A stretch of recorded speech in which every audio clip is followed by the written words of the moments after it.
This way. You want to leave your coat?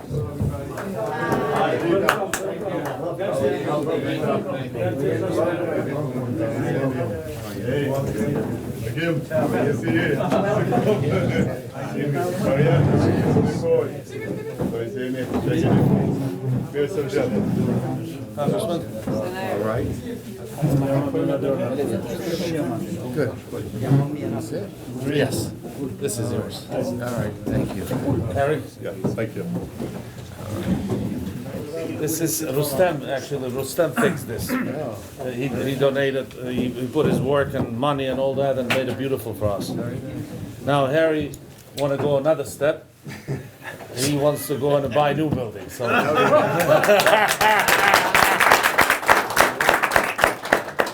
Just bafti.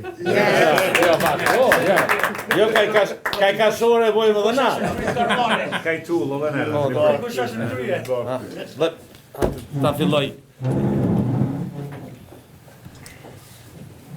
Let me welcome you all here. It's such an honor for me, and I'm sure I could easily say that it's an honor for all of us that are in this room and others that they're not here, but they live in US, they live in Europe, they live all over the world. Any Albanian don't need no introduction for Congressman Engel. Every Albanian have Congressman Engel in their heart, in their soul, in their prayers. What he achieved for us, what he did for Albanian nation, and particularly for Kosovo, there's no words for me to say it. And I majority of the time, I have no problem talking. But to talk about such a personality, individual like Congressman Engel, that I know him for 30 years, I just don't find myself put together well enough, good enough to say. So with that, I want to give you Congressman Engel. Let him say hello to Vatra. Let him say hello to his friends that all of us are. And we cannot thank you enough for everything you've done for our people, for our nation, and for Albanian rights in general all over the world. Thank you, Congressman Engel. And you don't need to get up. Congressman Engel, I believe you have been in contact with Vatra in the past because it is an organization. We also refer to it as an institution because it was formed on the basis of helping the Albania at the time in 108 years ago, and that was before the independence of Albania, April. They came together in Boston, a few Albanian patriots, it was a result of a previous organization, but they decided that they were going to land a strategy, a platform, a national platform to Albania at the time did not exist as a country. So they came together and they decided that it was going to be called, maybe you know a little bit Albanian, Vatra, and it means the hearth. It was a place, as a symbol of everybody coming together, sitting down, discussing things, feeling at home. So it has been associated with that feeling throughout its time, and one of the Vatra members, my uncle, used to say that is one of the reasons why Albanians feel so close to it, because it's an organization that speaks to them as homeland does, Vatra. So, moving forward, they were a factor in the state forming of Albania. In 1912, Albania became independent in the terms of, it was recognized as an independent country because the Vatra members were able to make it a member state in the League of Nations, and that's where the modern Albania comes from. So that means, you know what it means in Kosovo, Chameria, but the more modern Albania, the borders as they are today. And moving forward, so Vatra was a state-forming factor in 1912. That was the beginning of the 20th century. At the end of the 20th century, Kosovo, Vatra members were also part of, again with the diaspora leaders and the community leaders, were part in the negotiations and the signing of many agreements. All the gentlemen here can speak more than I can, because they have been a part of Vatra for many, many years. We have members that have been persecuted by the communist system regime in Albania, 50 years and more, members of Vatra. So that is 108 years old, an organization that has the history, the background. It is not associated with any political party, does not have political affiliations. It is strictly based on a national strategy, national platform, and that's where it advocates for all Albanians and ethnic Albanians wherever they are. That's where Vatra stands, and that's what Vatra is. So I'm sure it's not satisfactory, but I hope it'll do for now, and anybody can jump in. Thank you. It's wonderful. Thank you, Rafaela. Harry, would you like to? I just say would like something? to add that, Congressman, in the last 30 years, you've been with us on the forefront of freedom and independence for Kosovo, democracy for Albania, Albania becoming part of NATO, and Albanians in Macedonia, equal rights, and Montenegro and other places. The community in the last 100 and some years has played instrumentally, has been a factor in Albania's independence, Albania's democracy.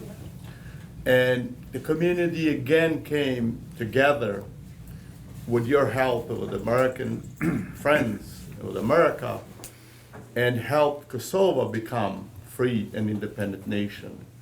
United States of America helped Albania at the Versailles Conference, which we went to Versailles in Rambouillet in 1999.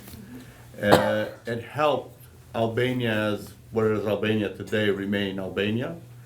And the United States, nearly 100 years later, with the leadership of President Clinton, Senator Dole, yourself, and many other leaders, Kosovo today is a free and independent nation. And we're very thankful that you've been part of this journey in the last 30-some years to see Kosovo free and independent nation. So Vatra is a continuation of community making the difference for the Albanian nation for over 100 years. Thank you for being a friend. Thank you for being with us. And thank you for visiting Vatra today with us. Thank you, all of you, for being here. Let me say, because Harry and I are very close friends, and I met Harry. Many of you have heard the story, but Harry came into my office one day in 1989, which was the first year I served in Congress, to talk to me about Kosovo and what was going on there. And the more that I found out about it, the more I became attracted to it and attached to it, and feeling that I could play an important role.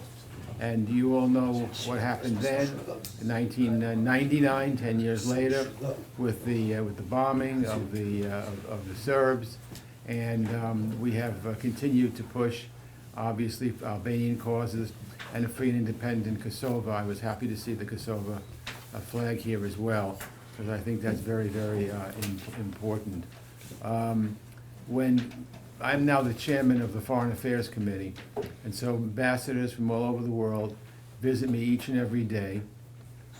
Foreign ministers, presidents, prime ministers come to visit me. There is not a person who comes to visit me that doesn't hear from me about Kosovo, about how important it is that country, depending on what their country has done, supports Kosovo, votes for Kosovo, blocks the Serbs from doing what they're doing, which is despicable. And it's really, I really owe it all to Harry. And it's gotten to a point with me where I feel so committed to the Albanian nation and so committed to all things Albanian that I address these things to foreign dignitaries with a fervor. I'm always looking out, and many of you know Jason, who works for me, who runs my committee now, actually. He also has been every meeting that we've had with United States officials, with foreign officials, with the European Union, down and down and down. So you actually have, you may not have any Albanian-American theoretically serving in the U.S. Congress right now, but you have me, and I think I do at least as good as anybody who has Albanian blood, because I kind of feel that the Albanian fight is really my fight. And I'm delighted with the organization. You explained it very well.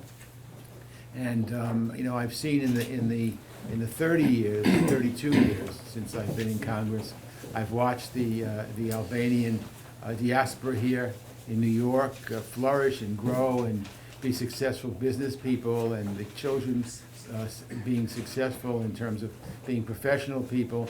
And it's really the same story like every other immigrant group in the United States. My own family came to America from Eastern Europe just before World War I. My grandmother on my mother's side came here in 1907, and my grandmother and my grandfather on my father's side came in 1913. So it's a very similar story in terms of this great country, the United States. Regardless what people's political affiliation is, this is a great country where people can come virtually penniless to a new land and be successful, let their talents carry them as far as they can, and that has certainly been true about Albanian-Americans. And one of my funniest stories is that I was in Las Vegas doing some work, fundraising and whatever, and I caught a taxi and I sat down and I looked at this guy's name, and it was an Albanian last name. So I said to him, this is in Las Vegas, I said, "You're Albanian, aren't you?" And he looks at me and goes, "How did you know?" I said, "Well, I can tell." And I told him my name, and I was very impressed that he knew who I was. And to me, that's the greatest feeling in the world.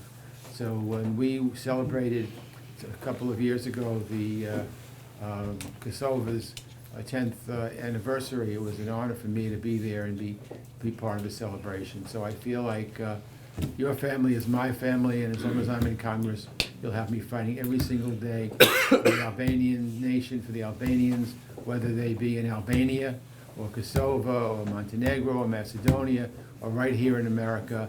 You can count me in. I'll always be there watching your back. Thank you.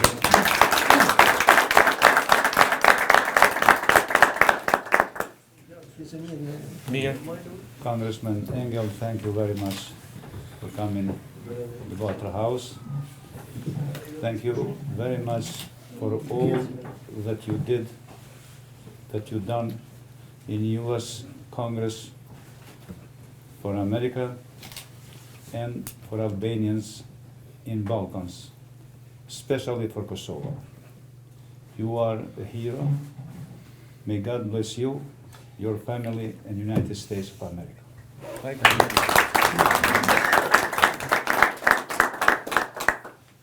Mr. Congressman, first and foremost, I want to thank you for being here.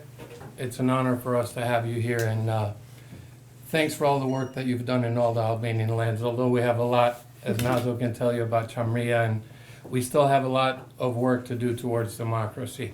But thank you for everything you've done, and we also ask, and a lot of people here agree with me, I believe, as the head of the Foreign Relations Committee, that you help us go toward democracy in Albania proper. A lot of us believe that it's going backwards right now. March 2nd, there's a protest, and there's a constitutional crisis going in Albania. So we ask for your help at some point. But thank you so much for being here. Thank you. Harry and I talk about Albania all the time. The last time each one of us was in Albania was together. Right.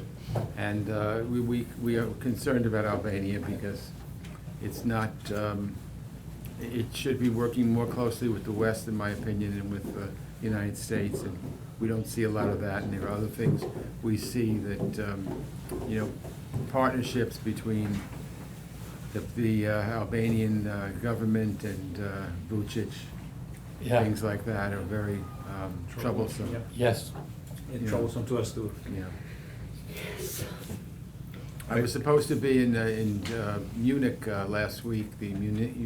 Every year there is a security conference held in Munich, but and I'm invited, and it's very worthwhile. But I did not go this year because I have an election. I have a primary on June 23rd, and I just find it hard, other than to leave New York, I go to Washington is what I do that, to raise money, which you have to raise for your campaign. I do that, but it's very hard for me to go to anything else while my election There's no time. is right up here, so I didn't go. But, you know, hopefully after June 23rd, we'll make up for it.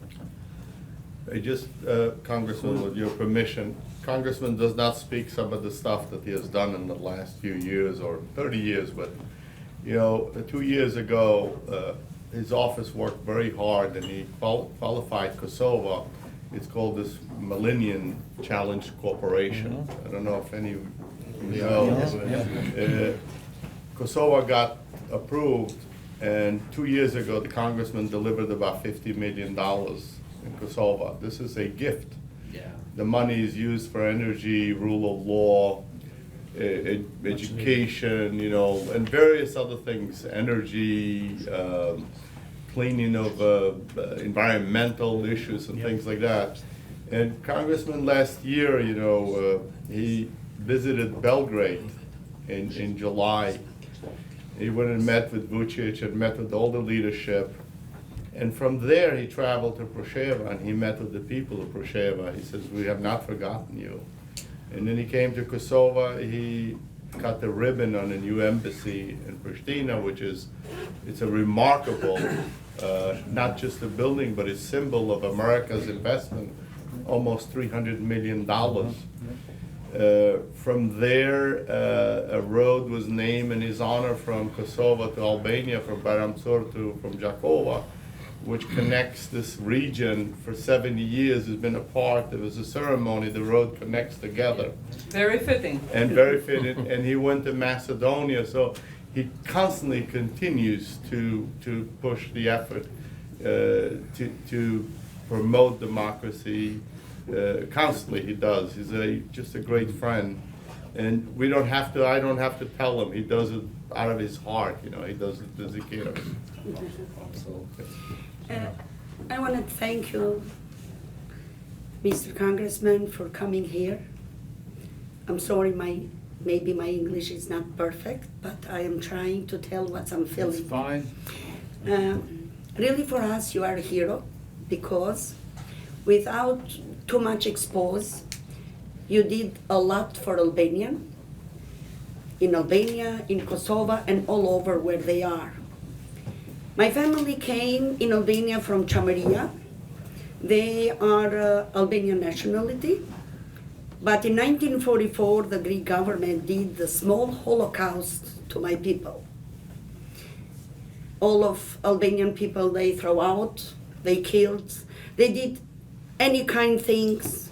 Then some people never are imagined what they did for that. But I believe in your potential than what you did for 30 or more years for all Albanian. You will be long life living to do same thing for Chameria. Because for Albanian is something special. When Albanian had nationality problems, Albanian are all the time both together. And they supporting each other in every moment. What Kosovo has now, there is your job. Thank you very much. And I say from the bottom of my heart, work hard for Albanian because they need your support.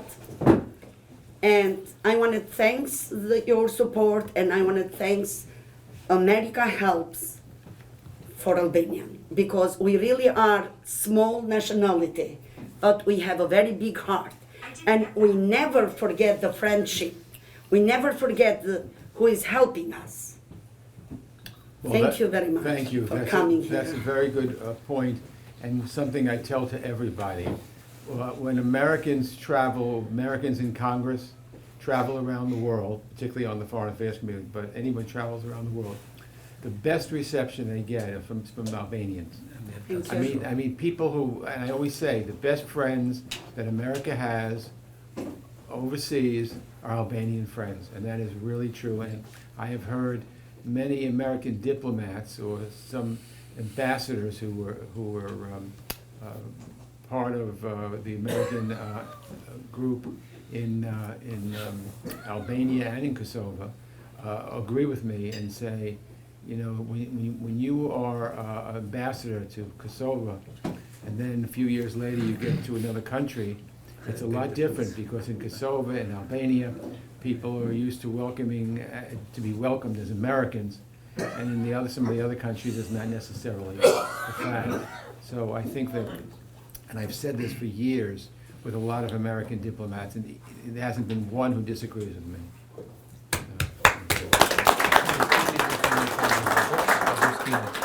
Agustin. Thanks very much for everything you have done for Albanian people. Please. In 2013, in Albania is installed a totalitarian regime, like a Erdogan in Turkey. We not have right now constitution. Constitution Albania, yeah, talking about. we do not have high constitution. Criminals came in the parliament. Criminals came in the government, in the up government and down. And the situation is like a totalitarian regime. And everything is under the observation of State Department. Between stabilization and democracy, State Department choose stabilization. I think this is not it's not a good way. Please do something. Thank you so much. Thank you. Yes. And Mr. Congressman, just to add one more thing to what, so we have a prime minister that's very good at putting on a show. And sometimes that show, it looks good from the outside, but we have families there, and everyone here has families in Albania, and they know that that show is not what the reality on the ground is. And that's why we're asking you, as the head of the Foreign Relations Committee, we need your help in the future, please. Short, yeah. No, he's good.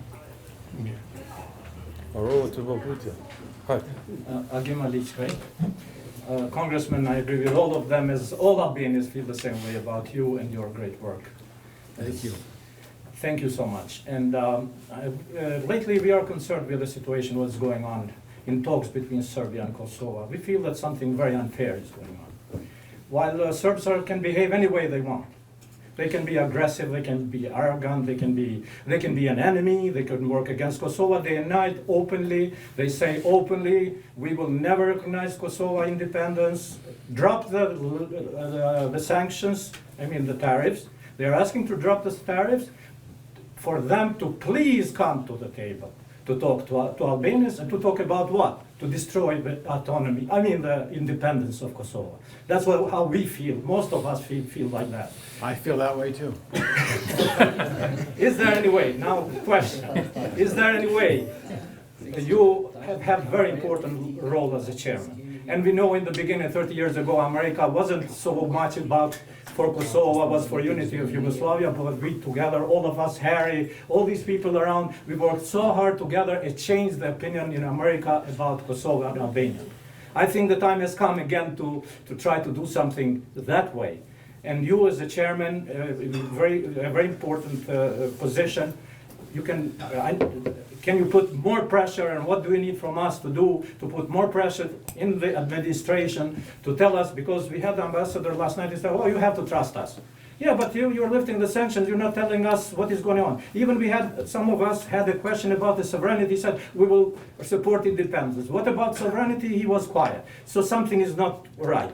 What can we do to change it? Well, yesterday, my committee had a hearing on something totally different, on this virus that everybody's worrying about, which is coronavirus. And we also talked about American policy with regards to Iran. We did all that with Mike Pompeo, who's the Secretary of State. Before he came to testify before my committee publicly, we met privately, just the two of us, in a small room in the Foreign Affairs Committee complex. And I said to him, I know that we're not going to talk about this today. I said, but in the future, I need to sit down with you and talk to you about the Balkans. And I said to him that I've been very connected with it and very concerned about events going on in Kosovo, Albania, and the way our American officials are cozying up to people like Vučić, who is a Putin, Putin buddy. We said we would get together and we would talk about it as soon as possible. So I'm going to keep applying pressure. There are a lot of things that are going on that I don't understand. There was a lot of criticism of Ramush because of the tariffs, but there doesn't seem to be any criticism of some other people. And I think this selective criticism is what bothers me.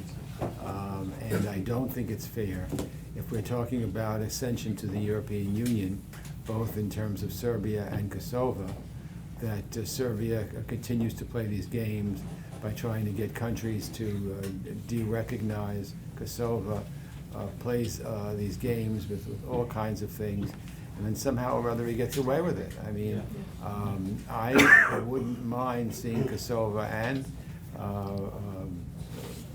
Belgrade in the European Union, but it can't be that Belgrade moves along when Belgrade is doing everything possible to block Kosovo from UNESCO, block Kosovo from any United Nations affiliated groups.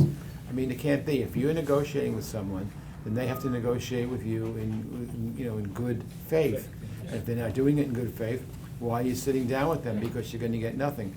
On two separate occasions, one was about a year ago and one was about 2 years ago, Vučić, the Serbs contacted me and said Vučić was going to be in Washington and he'd like to meet with me, and I said fine. And both times he came to my office and we sat down and talked.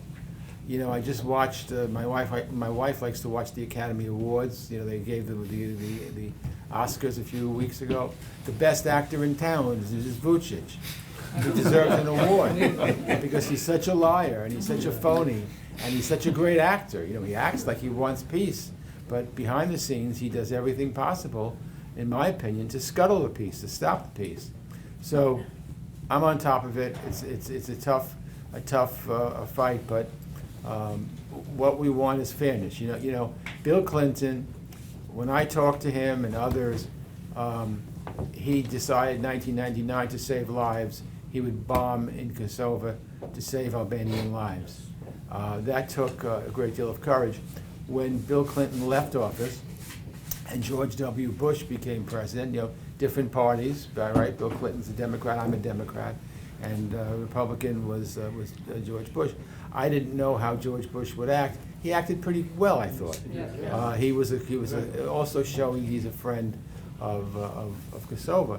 So I'm concerned now because, the Trump administration, we really don't know, in my opinion, what side they're on and where they're on. And that's why I'm going to try, even though we're in different parties, I'm going to try to see what I can do. Because, look, I care about Kosovo and I care about the Albanian people, and I care about America. So I want to see a partnership. You go to the Balkans, and as an American, not only as Elliot Engel, but if nobody knew who I was, they would hear I'm an American. They would be opening their doors, and they'd be wonderful. I want to make sure that the Trump and his administration get all the facts about Kosovo and Albania, because I don't know what they're getting now. I did ask around, and some people whom I respect told me that they thought that Trump was going to help involving Kosovo and some of these other things. But we'll see. We'll see. Thank you.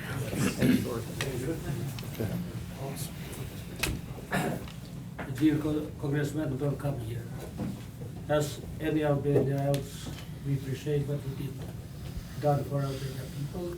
I visit Albania last year when I passed in Kosovo. I see your name, I was so proud Thank you. in the highway.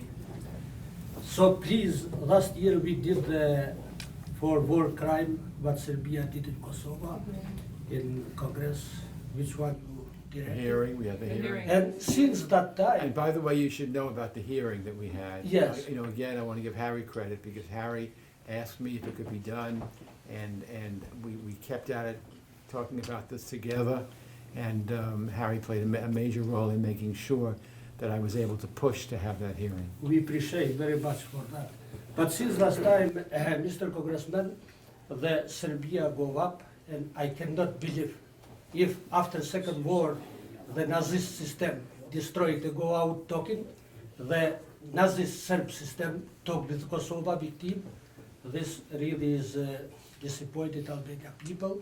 Please, I know, I'm sure you can do everything what you can do to peace talk, not to use Serbia as a victim, but Kosovo, which one pay too much price, 20 women. They destroyed family, everything. 13 people die, many people lose, they don't know where they are. And President of Serbia coming like this, coming from peace. He's coming from war crime, president. And talk with the victim who lose too many, who destroyed the land, who destroyed everything in Kosovo. I would like to say, God bless you again for what you did. God bless America, but please, if you can talk to Mr. Trump, explain who is Albania, who is Kosovo, which role, because I tell you here as a brother, never is going to have peace in Balkan if Kosovo not fix problem. I agree. I agree. Thank you. I have to send Lisa to Trump. Yes. Do dikush tjetër? Thank you, Mr. Congressman, to be here with us today, and for your time. I really appreciate for what you did during your life, if I can say that. It's just to appreciate is not enough, because you deserve more than appreciate. But all what I know to say for now. One question I have, if possible, about the International Court, you know very well that, and I heard from you before. They created to sue the people of Kosovo who liberate the country together with NATO, what Serbia inspected. And also in North Macedonia, the law of rule and courts have a separate or double rule about against Albanians and different for others. For example, more than 10 people kill it in same day and same time, and more than 20 they put it in jail and sue it forever in North Macedonia. So it's possible you to use your influence in the Congress, the justice in North Macedonia to be on the right track against the Albanian people. If possible, I really appreciate it. Thank you. Hello, Mr. Elliot Angel. I'm pleased and honored to be in front of you here and asking you a question. Even if you don't have an answer, at least I would love to hear an opinion from you. I was born and raised in Kosovo, and for years I've been always hearing in news about negotiation every single day. But as people that we lived in Kosovo, we never heard of any explanations for any of our president. Our president was here right before you came here. And I just want to know, and if it's fair for us as citizens of Kosovo to never know what's going on behind the doors. We all hear negotiations since 2011, March, and we never know what's going on. Like, I just want to know if your influence, you can speak with them and tell them that as people, as I'm youth, right? So I need to know what's going on. The only word I ever heard from our president is that everything is going out well, but in fact, what is going well? Nothing. Nothing. We When you never say our ever president, want- you mean Kosovo. Yeah, Hashim, yes, was here exactly. He was here today. So, yes, that's my question, and even if you don't have an answer, I appreciate you giving me and being able to ask you this question. So I'm told that Zakshi was here. Were you able to ask him this? No, We asked. He wouldn't answer it? he wouldn't answer even if he was here, but I wasn't able to ask that question. Because he was just in Washington. I did meet with him this week in Washington. And I also need to tell you that I also put in a call to Kurti, and I just congratulated him on being elected. I try to work with everybody as much as I can and try to be fair. My guiding principle is only that I want to see Kosovo become part of the EU and part of NATO, just like Albania is part of NATO. And what can I tell you? These are difficult problems. They're not solved very easily, and there are a lot of people that don't know and a lot of people that don't care.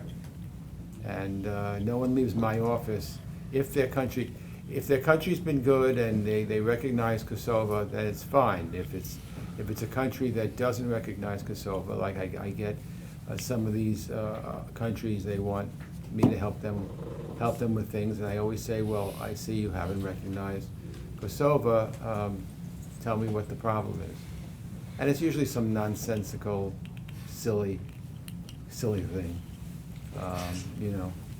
So I don't know what to tell you, other than that I don't take sides in elections in other countries. It's not my role to do it. My role is not even as Foreign Affairs Committee Chairman, as somebody who knows more about Kosovo and the Albanians than anybody else in Congress. Someone who has taken a position for many, many years and cares about the community. I try to influence it. I think that if we're talking about Kosovo, Kosovo's been getting a raw deal. There was an agreement, there was independence, there were demarcations set up, you know, what the borders, and suddenly some people want to move borders. You know, I'm convinced after talking to Vucic several times, that he hasn't said it to me, but I'm convinced of it. He wants border changes. This is what he wants. He wants the mines. He wants, you know, this is what he wants. And I said that to him, and he didn't accept it. But I said it to him, and I said, as far as I'm concerned, you know, I'm going to do everything possible to prevent any kind of border changes in Kosovo. And I said to him, once you start doing border changes in the Balkans, where does it end? What happens with a place like Republic of Srpska? What happens there? No, these are the borders of Kosovo, and we need to, you know, to work with the government to strengthen the government. The problem again is there are so many other problems in the world that Kosovo almost gets kind of lost in the shuffle. The European Union has been very unfair, in my opinion. I had them all sitting, the top officials, sitting in my office in Washington about maybe 3 years ago, something like that, including Margarini. Yeah. Yeah, Margarini. And she was trying to get me to persuade the officials of Kosovo to do the demarcation with Montenegro. And I said, well, what's in it for the Kosovars? What do they, you know, they do that? Well, blah, blah, blah. And then they said, they're talking about visa liberalization. And I said, okay, well, if they get visa liberalization, then perhaps they'll have to make the decision. I can't make a decision for them. They'll make a decision. Maybe it's worth their while. And so they did ratify it. Kosovo did ratify it, and no visa liberalization. And we're still talking every time they want Kosovo to do something. Well, you do this, and you get liberalization. Get rid of a tariff, you'll get visa liberalization. Well, they're a bunch of liars. I don't, you know, and Vucic, of course, his buddy is Putin. So can you get a bigger liar than Putin? So I'm on top of it, and thank you for your, you know, for your feelings. Thank you for explaining how you feel. I happen to agree with you. Tash, për përfundim, falni, besoj keni marrë përgjigjet mjaftueshme, dhe mos ta lodhim kongresistin. For the end, I want personally to ask you something for you to have considered in Washington, talking about visas. Same talking. Because in U.S., majority of businesses are restaurants, construction, and real estate investments owned by Albanian-Americans. We had quite a success on these industries and others, new others in engineering, doctors, and all that. But this is a big industry, and we have big time needs for workers. That whoever you talk to in business, particularly in a restaurant and real estate and construction, we're having problems. We don't have enough workers. Having problems in Kosovo and Albania and all the Albanians in the Balkans. I think this would solve quite a big problem for us here in U.S. and will make a big difference, big impact in mentality and new state building society with a Western mind, and particularly USA thinking.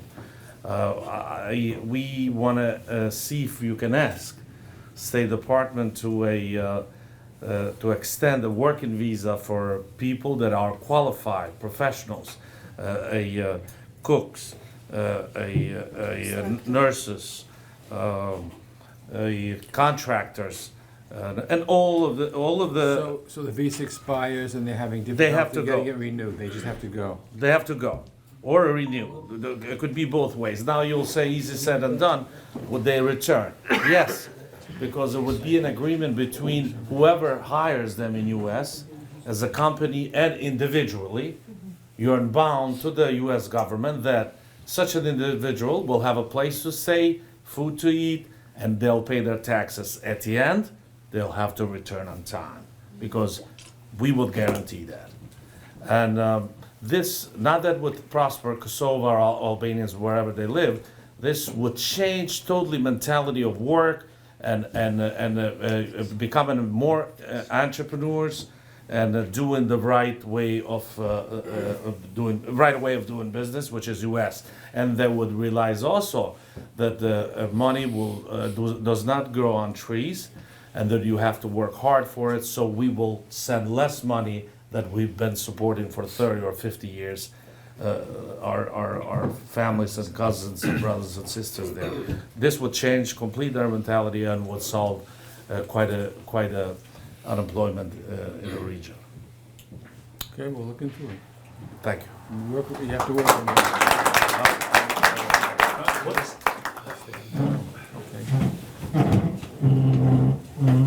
Congressman Engel, we prepared something for you, a small little recognition that means a lot for us and your dedication for past 35 years. So let me read this.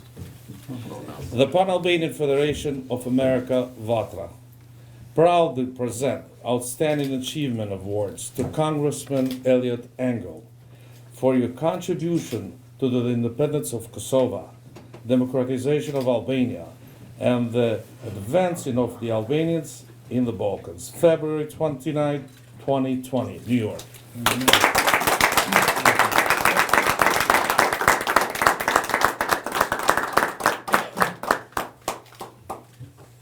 Thanks, it's very nice, and thank you for the kind wording. I agree with it.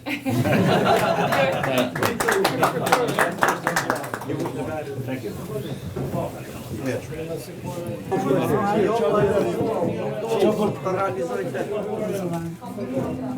Thank you. Here's, give it glasses.